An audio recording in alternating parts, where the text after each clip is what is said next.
నమస్తే, welcome to our channel. నేను మీ ప్రియాంకారావు. జగన్మోహన్ రెడ్డి గారు 2019 ఎలక్షన్స్లో ఘన విజయం సాధించారు. వైఎస్ఆర్సీపీ పార్టీ సాధించిన తర్వాత ఆయన ప్రభుత్వాన్ని ఏర్పాటు చేశారు. అప్పుడు 151 సీట్లు వచ్చాయి.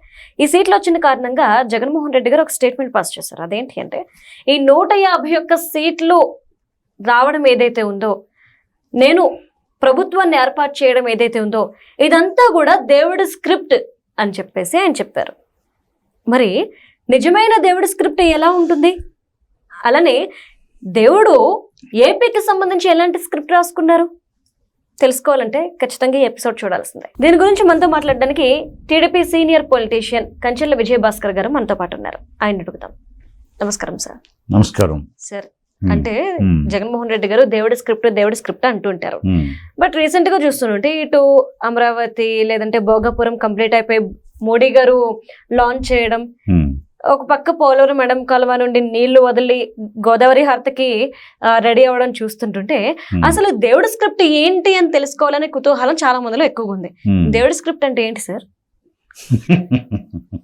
మీరే అన్నారు కదా, 151 సీట్లు వచ్చినప్పుడు ఇదంతా దేవుడి స్క్రిప్ట్ అన్నాడని. ఆయన గద్దె మీద దేవుడు కూర్చోబెట్టాడని దేవుడి స్క్రిప్ట్ అన్నాడు. దేవుడు నిన్ను, ఒకవేళ నువ్వు చెప్పింది వాస్తవం అయితే, నీకు 151 సీట్లు ఇచ్చి గద్దె మీద కూర్చోబెట్టింది దేనికి? నీ స్థాయి పెంచుకోవడానికి కాదు, నువ్వు ప్యాలెస్లు కట్టుకోవడానికి కాదు, నువ్వు విదేశాల్లో డబ్బు దాచుకోవడానికి కాదు, నువ్వు అక్రమార్జన చేయమని పోతే ప్రజల్ని చీల్చి చెండాడుకోవడానికి, లేకపోతే ప్రజల ఆస్తుల్ని ధ్వంసం చేయడానికి, ప్రజల మీద అక్రమ కేసులు బనాయించడానికి, దౌర్జన్యాలు దాడులు చేయడానికి, వాడు భూ కబ్జాలు చేయడానికి, నీ యొక్క ప్రమదగణాలని అసురగణాలను ప్రోత్సహించి ప్రజల పాలిట ఒక పేడకుడుగా, ప్రజా పేడకుడుగా మారముని దేవుడు స్క్రిప్ట్ రాయలా.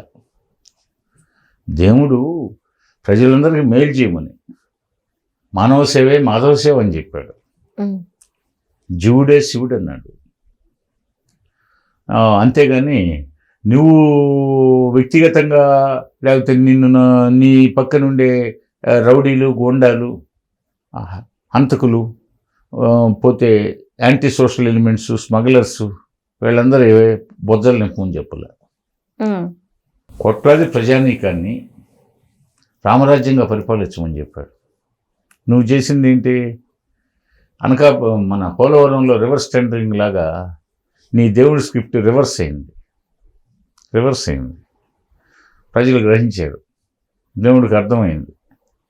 దేవుడికి అర్థమయ్యి, అయ్యో నువ్వు నేనేదో నిన్ను గద్దెనెక్కిస్తే నువ్వు ప్రజల పాలిట రావణ బ్రహ్మను మించిపోయావు, దుర్యోధను మించిపోయావు, అదేవిధంగా అనేక దానవరాజులను మించిపోయావు.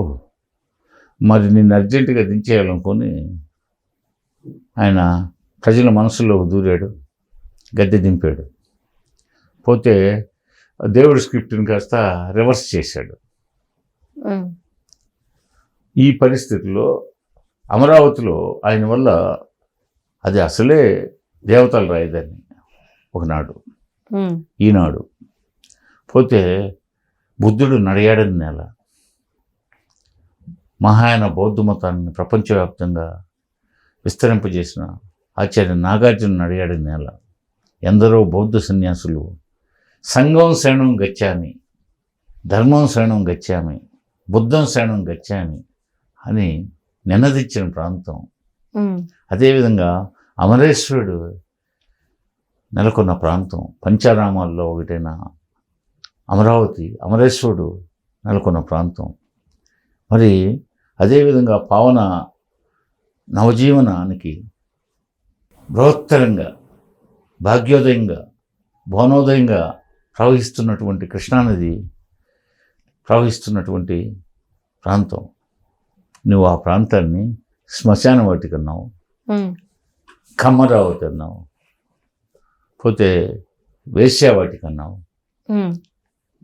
పోతే దెయ్యాల కొంపన్నావు, రకరకాల పేర్లు పెట్టావు. అదేవిధంగా అమరావతి సెల్ఫ్ రిలయన్స్ ప్రాజెక్టుగా చంద్రబాబు నాయుడు గారు చాలా వరకు వేలాది ఎకరాలు 33,000 చిల్లర ఎకరాలు అప్పటికే సేకరించి ల్యాండ్ పూలింగ్ ద్వారా ఒక నెత్తురు చుక్క చెందకుండా, ఒక లాఠీ జులిపించకుండా రైతన్నలు స్వచ్ఛందంగా ముందుకు వచ్చేసి, సన్నకారు, చిన్నకారు, బడుగు బలహీన వర్గాలకు చెందిన రైతులంతా ముందుకొచ్చి అక్కడ గొప్ప రాజధానిని నిర్మిస్తున్నాడు. ఒకనాడు శాతవాహనుల కాలంలో విలసిల్లినటువంటి ఈ ప్రాంతం నేడు బోసిపోయింది. మరలా తిరిగి భగవంతుడి స్క్రిప్ట్ ఇది. భగవంతుడి స్క్రిప్ట్ ఇది. చంద్రబాబు నాయుడు గారి చేత భగవంతుడు అమరావతిని రాజధానిగా పెట్టించాడు. అది భగవంతుడి స్క్రిప్ట్. మరి ఆ భగవంతుడి స్క్రిప్ట్ని నువ్వు భగ్నపరచడానికి వచ్చావా అని చెప్పేసి అక్కడ ఈ 5 సంవత్సరాల్లో అదే చంద్రబాబు నాయుడు రెండో దఫా అక్కడ అయి ఉంటే, మరి నీ 5 సంవత్సరాలు దుష్టపాలన లేకపోతే అక్కడ ఇదివరకు సెల్ఫ్ రిలయన్స్ ప్రాజెక్టుగా ఉండేది. అక్కడ వచ్చే ఆదాయాన్ని పోగొట్టావు. అదేవిధంగా పోలవరాన్ని అటకెక్కించావు.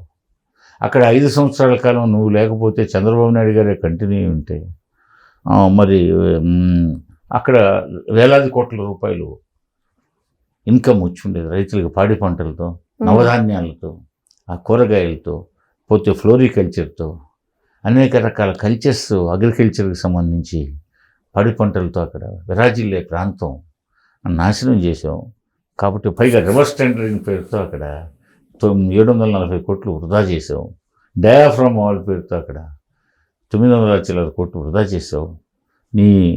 మరి ఈ విధంగా పోలవరంలో వచ్చే ఆదాయం పోగొట్టావు, అమరావతిలో వచ్చే ఆదాయం పోగొట్టావు. అమరావతి పూర్తిగా నీకుండా చేసావు, పోలవరం పూర్తిగా నీకుండా చేసావు. అదేవిధంగా భోగాపురం ఎయిర్పోర్ట్ దగ్గరికి వచ్చేవారికి భోగాపురాన్ని అది భోగంసాని అన్నావు. ఆడికి ఎర్ర బస్సులు పోవన్నావు. పోతే అక్కడ ఎయిర్పోర్ట్ అవసరం అన్నావు. మరి విశాఖ ఎయిర్పోర్టు ఈగులు దొరుకుంటుంది. మరి ఈగులు దొరుకుంటుంటే అక్కడ ఎయిర్పోర్ట్, మళ్ళీ ఇక్కడ భోగాపురంలో ఇంకొక ఎయిర్పోర్ట్ అంట. ఈ చంద్రబాబు నాయుడికి పని బాట లేదని వెక్కిరిచ్చావు, హేళన చేసావు. పోతే రాష్ట్ర ప్రజల సొత్తంతా తీసిపోయి పెడుతున్నాడన్నావు, రైతులను ఇబ్బంది పెడుతున్నాడన్నావు. మరి స్వచ్ఛందంగా రైతులు ముందుకు వచ్చి చంద్రబాబు నాయుడు గారి అభ్యర్థన మేరకు రైతులు పొలాలేస్తుంటే నీ ఎలక్షన్ల ముందు నువ్వు పోయి రైతులను రెచ్చగొట్టి భూముల్ని మీరు ఎందుకు ఇచ్చారని చెప్పేసి వాళ్ళని ప్రశ్నించి, మీ భూములు మీకు నేను అధికారంలోకి వస్తున్నా, కళ్ళు మూసుకోండి, తొందరలో అధికారంలోకి వస్తున్నా, మీ భూములు మీకు వాపసు చేస్తానని చెప్పిన పెద్ద మనిషి. అదేవిధంగా లేదు నేను ఇంకొక పరిస్థితుల్లో మీకు కోర్టులో స్టే గార్డ్ తెచ్చిస్తానని చెప్పిన పెద్ద మనిషి. మరి అదేవిధంగా విశాఖ ఎయిర్పోర్టు తను ముఖ్యమంత్రిగా 5 సంవత్సరాలు పాలించిన ఒక అజ్ఞాని కాకపోతే అది నావల్ ఎయిర్పోర్టు 1970 దశకంలో చివరి రోజుల్లో ఒక తాత్కాలిక అభ్యర్థన మేరకు తాత్కాలికంగా అది నేవల్ ఎయిర్పోర్ట్ని, భారత రక్షణ దళాలకు చెందిన ఎయిర్పోర్ట్ని అనేక అభ్యర్థనల మేరకు తాత్కాలికంగా మాత్రమే ప్యాసింజర్స్ని అలౌ చేసిన ఎయిర్పోర్ట్ ఇది. ఎప్పటికప్పుడు తాజా రిక్వెస్ట్ల మేరకు ఏ ఇయర్కి ఆ ఇయర్ రెన్యువల్ చేస్తూ, పైగా స్వతంత్ర ఎయిర్పోర్ట్ సివిల్ ఏవియేషన్ డిపార్ట్మెంట్ ఆధ్వర్యంలో ఉంటుంది. ఇది రక్షణ శాఖకి చెందింది. మరి 71లో యుద్ధం వచ్చింది పాకిస్తాన్తో. అప్పుడు విశాఖలో ఉండేటటువంటి నావల్ హెడ్ క్వార్టర్ ఇక్కడే ఉంది. అదేవిధంగా నావల్ ఎయిర్ బేస్లో పోతే ఆ రోజు ధ్వంసం చేయడానికి పాకిస్తాన్ కరాచీ నుంచి జలంతర్గామిని సబ్మెరీన్ని పంపించారు విశాఖపట్నం. అదేవిధంగా విశాఖపట్నం లాంటి మంచి నగరాన్ని, అందమైన నగరాన్ని, సుందరమైన నగరాన్ని, అదేవిధంగా నేవల్ హెడ్ క్వార్టర్ని తుదముట్టిస్తే మనం మొత్తం మిలిటరీలో 3 విభాగాలు ఉంటాయి. అందులో పదాతి దళం, 2 వైమానిక దళం, 3 నావికా దళం. 3 విభాగాల్లో ఒక విభాగాన్ని ధ్వంసం చేసి మనం పాక్షిక విజయం సాధించినట్లు అవుతుందని పాకిస్తాన్ విర్రవీగుతూ మొట్టమొదటిసారిగా మనం ఊహకందని అందనంత స్థాయిలో ఆ జలంతర్గామి విశాఖకి సమీపించిన నేపథ్యంలో అక్కడ జాలర్లు గుర్తించి వెంటనే నేవల్ అధికారులకు సమాచారం అందిస్తే అలర్ట్ అయ్యి దాన్ని ధ్వంసం చేసి తుత్తినీళ్ళు చేసి ఆ శిథిలాలను తీసుకొచ్చి రామకృష్ణ బీచ్లో ఒక క్లబ్ చేసి ఈరోజు ప్రదర్శనకు ఉంచితే ఎంతోమంది బీచ్కి పోయేవాళ్ళు, బీచ్ని సందర్శించేవాళ్ళు ఈ జలంతర్గామిని కూడా నేటికి సందర్శిస్తున్న చరిత్ర. మరి ఒక రాష్ట్ర మాజీ ముఖ్యమంత్రికి ఆ భోగాపురం విశాఖలో ఉండే ఆ ఎయిర్పోర్టు అది సివిల్ ఏవియేషన్కి సంబంధించిన ఎయిర్పోర్ట్ కాదు, ఇది నేవల్ ఎయిర్పోర్ట్ అని తెలీదా? ఇంగిత జ్ఞానం లేకుండా అది ఇంకో దఫా అంటాడు, అడే ఒక దఫా ఈగిల్ తోలుకుంటున్నాయి అన్నాడు, ఇంకో దఫా ఏమన్నాడు, కాకుంటే అవసరమయ్యే అంత అవసరమైతే విస్తరించుకోవచ్చు అంటాడు. విస్తరించుకోవటం అంటే పాలకుడు అనేవాడు దూరదృష్టి కలిగి ఉండాలి, పాలకుడు అనేవాడు సౌండ్ మైండ్తో ఉండాలి, పాలకుడు అనేవాడు భవిష్యత్ దర్శనం చేయగలగాలి, పాలకుడు అనేవాడు ఆచితూచి మాట్లాడాలి. కానీ దుందుడు స్వభావం, లెక్కలేనితనం. పోతే ఇవన్నీ రాయలసీమలో పాత రోజుల్లో పాలిగారులకు ఉండేవి. అదేవిధంగా వాళ్ళ తాతల దగ్గర నుంచి ముత్తాతల దగ్గర నుంచి బ్రిటిష్ వాళ్ళు అడుగులు మడుగులు ఇచ్చారు. అందుకని ఆ అహంకారం, ఆ లెక్కలేనితనం, ఆ ఆధిపత్య ధోరణి, ఆ అసూయ, నిలువెల్ల విషం నింపుకున్నటువంటి మనిషి ఈ జగన్మోహన్ రెడ్డి. భోగాపురం ఎయిర్పోర్ట్ మీద విషయం చెప్పాడు, దాని పని ముందుకు సాగనీయకుండా చేశాడు కొంతకాలం. ఆ తర్వాత పెద్ద ఎత్తున తెలుగుదేశం ఉద్యమిస్తున్న నేపథ్యంలో, అదేవిధంగా మీడియాలో వస్తున్న విమర్శలను దృష్టిలో ఉంచుకొని ఆడ కరెంటు బిల్లులు కట్టాడు. కరెంటు బిల్లులు, ఆ లో వోల్టేజ్ సమస్య ఏదో వస్తుంటే అది సబ్స్టేషను ఒకటి ఇంకాస్త ఫ్రీక్వెన్సీ పెంచాల్సి వచ్చింది. అట్లాగే అక్కడ జీతభత్యాలు ఆల్రెడీ అక్కడ కార్పొరేషన్ ఏర్పడింది, అంతర్జాతీయ గ్రీన్ఫీల్డ్ ఎయిర్పోర్ట్ కార్పొరేషన్ ఒకటి ఉంది, దానికి ఒక ఎండి ఉంటాడు. అదేవిధంగా ఉన్నతోద్యోగులు, ఇతర సిబ్బంది ఉంటారు, వాళ్ళందరికీ నెల జీతాలు ఇవ్వాలి. నెల జీతాలు, అక్కడ లైట్లు దుండగులు ప్రవేశించకుండా రాత్రిపూట లైట్లు వెలగాలి కాబట్టి, కరెంట్ ఉండాలి కాబట్టి కరెంటు బిల్లులు, అదేవిధంగా ఒక సబ్స్టేషన్, ఇవి వాళ్ళు చేసిన పనులు. మేము అవి అయ్యే పనుల అంత పెద్ద వేల కోట్ల రూపాయలతో నిర్మించినటువంటి ఆ విమానాశ్రయానికి సంబంధించి అసలుకి 2015 సంవత్సరంలో ఫిబ్రవరి 19వ తారీఖున చంద్రబాబు నాయుడు గారు ఇంటర్నేషనల్ ఎయిర్ షో బెంగళూరులో జరిగితే తెచ్చిన ఆ రోజు పలికిచ్చాడు, మాకు స్వతంత్ర ఎయిర్పోర్ట్ లేదు, నేవల్ ఎయిర్పోర్టు గతంలో పాకిస్తాన్ పంపించిన ఆ యొక్క నౌక వల్ల, ఇది జలంతర్గామి అనే నౌక వల్ల మేము చాలా ఆ రోజు మొత్తం విశాఖ సర్వనాశనం కావాల్సింది. మరి ఆ రోజు ఏదో అదృష్టవశాత్తు బయటపడ్డాం. ఈరోజు అదే ఎయిర్పోర్ట్ని కంటిన్యూ చేస్తే ఆ ప్యాసింజర్స్ రూపంలో దుండగులు, సంఘ విద్రోహ శక్తులు, యాంటీ సోషల్ ఎలిమెంట్స్ వచ్చి ప్రవేశించి విశాఖ నేవల్ హెడ్ క్వార్టర్ని ధ్వంసం చేసే అవకాశం ఉంది.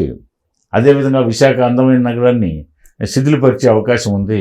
ఈ బాధ నుంచి తప్పించాలంటే మనకు ఎన్నాళ్ళు వాళ్ళని ఈ ప్రతి ఏడాది రిక్వెస్ట్ చేసుకుందాం, ఈ బాదరబందీ లేకుండా ఉండాలంటే, పైగా ఆ విశాఖలో ఉండే నావికా దళానికి స్వేచ్ఛా స్వాతంత్రం కావాలంటే మరి మనం ఒక స్వతంత్ర ఎయిర్పోర్ట్ని సివిల్ ఏవియేషన్ డిపార్ట్మెంట్ ద్వారా సాధించుకొని దాన్ని డెవలప్ చేసుకొని ప్రపంచ స్థాయిలో ప్యాసింజర్స్ రాకపోకలు, వాణిజ్యాన్ని విస్తరించుకునే అవకాశాలు ఉన్నాయనే ఒక బ్రాడ్ థింకింగ్తో, దూరదృష్టితో, విశాల దృష్టితో ఆయన మస్తిష్కంలో పూడి పోసుకున్న ఆలోచనే it is the brain child of Nara Chandrababu Naidu గారు. అది ఆ ప్రాజెక్టు. అయితే అక్కడ భోగాపురంలో ఇదివరకు ఆ జగన్మోహన్ రెడ్డి పాలన లేకపోతే ఈ 5 అప్పుడే పూర్తయి ఉండేది. అక్కడ ఆదాయం పోగొట్టుకున్నాం. భోగాపురం ప్యాసింజర్స్ రూపంలో రావాల్సిన ఆదాయాన్ని, అదేవిధంగా ఇక్కడ వస్తోత్పత్తులు దేశ విదేశాలకి కార్గో ద్వారా, లాజిస్టిక్స్ ద్వారా, అదేవిధంగా పరోక్షంగా ఉపాధి వేలాది మందికి, అక్కడ స్థానికంగా ఉపాధి, ఇది ఉద్యోగాలు, ఇవన్నీ అవి పోయాయి. అంటే నిరుద్యోగులకు ఉపాధి అవకాశాలు కొన్ని సంవత్సరాలు దెబ్బతిన్నాయి. ఈయన పుణ్యమాన్ని, జగన్మోహన్ రెడ్డి పుణ్యమాన్ని. అదేవిధంగా ప్రత్యక్ష పరోక్ష ఉపాధి అవకాశాలు చాలామంది కోల్పోయారు. పోతే ప్రభుత్వానికి రావాల్సిన ఆదాయం అక్కడే పోయింది భోగాపురంలో. అయినా కాలం కర్మం కలిసి వచ్చి దేవుడి స్క్రిప్ట్ పనిచేసి ఈరోజు ఏ ప్రజల పాలిట ప్రజా కంటకుడిగా మారాడో, ఒక రాక్షస రాజు అనిపించుకున్నాడో, ఆయన శరణించి బయటేసి భగవంతుడు కూటమి ప్రభుత్వానికి అధికారం ఇచ్చాడు. కూటమి ప్రభుత్వం పెద్ద మనసుతో ప్రజల మెప్పు కోసం, ప్రజల మెప్పు అంటే దేవుడు ఆశయాన్ని కొనసాగించడానికి, దేవుడి స్క్రిప్ట్ ప్రకారం నడుచుకోవడానికి, అందులో భాగంగా మొన్న స్వర్ణగిరి, ఇప్పుడు స్వర్ణగిరి, అలాగే ఇప్పుడు పోలవరం రేపు 14వ తేదీ, భోగాపురం నిన్న 1వ తేదీ ఆగస్టు 1 ఇవన్నీ ప్రారంభోత్సవాలకు నోచుకున్నాయి. అవును. 2 స్వర్ణగిరి ప్రారంభం అయిపోయింది, బంగారం ఉత్పత్తి తయారవుతుంది. అలాగే ఇప్పుడు భోగాపురం స్టార్ట్ అయింది. రేపు 17 నుంచి ఫ్లైట్స్ టేక్ ఆఫ్ తీసుకుంటున్నాయి. 12 ఫ్లైట్స్, 11 ఫ్లైట్స్ రెగ్యులర్, ఒక ఫ్లైట్ శుక్ర ఆదివారాలు బెంగళూరు ఉండవు. అంటే 12 ఫ్లైట్స్, బెంగళూరుకి 3, అట్లాగే విజయవాడకి 4, హైదరాబాద్కి 3 ఫ్లైట్స్. అట్లాగే సింగపూర్కి తొలి అంతర్జాతీయ విమానం కూడా ప్రవేశపెట్టబోతున్నారు త్వరలో. ఇంకా త్వరలో ఫేజ్ 1లో 60 లక్షల మంది ప్రయాణికులతో విశాఖ కళకళలాడుతుంది. ఫేజ్ 2లో 1,20,00,000తో, ఫేజ్ 3లో 1,80,00,000కి రీచ్ కావాలనేది సంకల్పం. పోతే తద్వారా విశాఖ పరిసరాలు, విజయనగరం పరిసరాలు, ఉత్తరాంధ్ర భాగ్యరేఖలు మారబోతున్నాయి. భోగాపురంలోనే భోగం ఉంది. భోగ భాగ్యాలతో ఆ ప్రాంతం తొలతూగే రోజులు దగ్గరలో ఉన్నాయని చెప్పేసి నేను తెలియజేసుకుంటున్నాను. Right. Thank you so much sir.